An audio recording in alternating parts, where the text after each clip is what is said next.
जय मूल्यवासी साथियों, हूँ पंकज दाफड़ा BYM अमरेली। आज विडियो एटला माटे बनावવો પડ્યો કે જે રાજપીપળાની અંદર જે પોલીસ પ્રશાસનના માધ્યમથી જે વકીલોને રોક લગાડવામાં આવે કે ભાઈ તમે અદાલતની અંદર પણ ન જઈ શકો। તો સાથીઓ, એ તો જે શરૂઆત છે એવું કહી શકાય, કારણ કે વાસ્તવની અંદર એવું કહી શકાય કે આ જે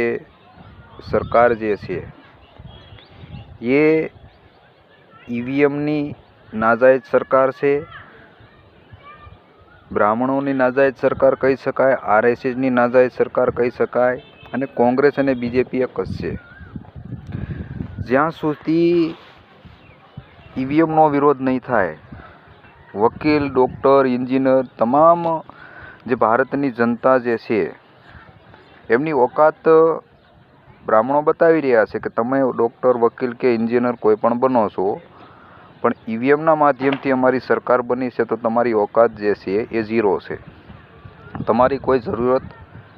છે નહીં। એટલે એવી વિનંતી છે કે આવનારા સમયની અંદર જે પણ રાષ્ટ્રવ્યાપી અને દેશવ્યાપી આંદોલન EVMને લઈને જે ચાલે છે, રોજગાર શિક્ષણને લઈને,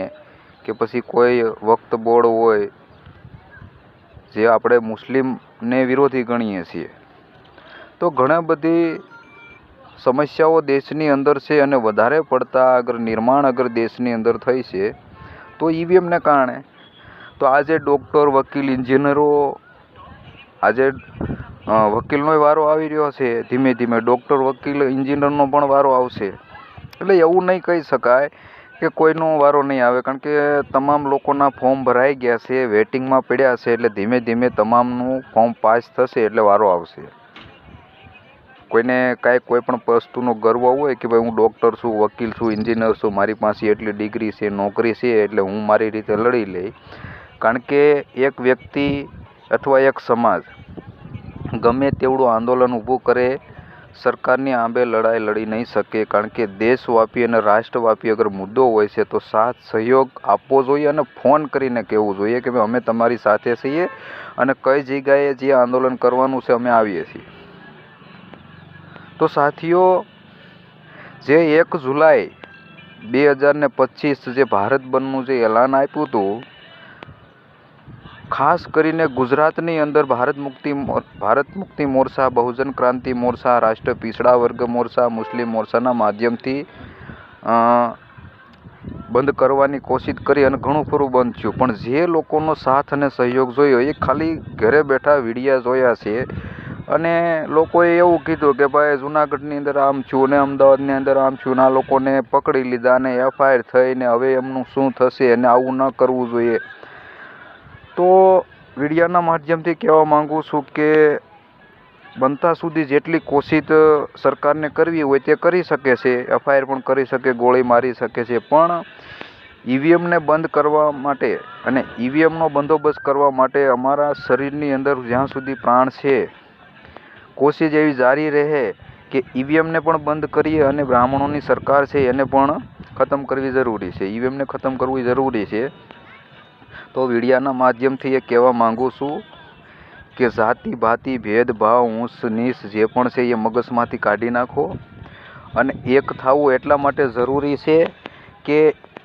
એક થઈને આંદોલન કરીએ, જન આંદોલનનું નિર્માણ કરીએ અને આવનારા સમયની અંદર અગર આ વસ્તુનું અગર નિર્માણ નહીં થાય તો ઘણી બધી તકલીફો અને પરેશાનીઓ ઊભી થાય। એટલે કોઈને કાંઈ મનની અંદર અભિમાન કે એકાર હોય કે ભાઈ મને કાંઈ ફેર પડવાનો નથી, મને કાંઈ તકલીફ પડવાની નથી, તો જે લોકો કોંગ્રેસ અને BJP, RSSના જે દલાલ અને બળવાઓ છે એને કાંઈ ફેર પડવાનો નથી, એને તો વ્યક્તિગત એને મસાલો મળે છે, પણ જે ઈમાનદાર છે, નિષ્ઠાવાન છે અને સમાજ માટે અને દેશ માટે કંઈક કરવા માંગતા હોય તો આવો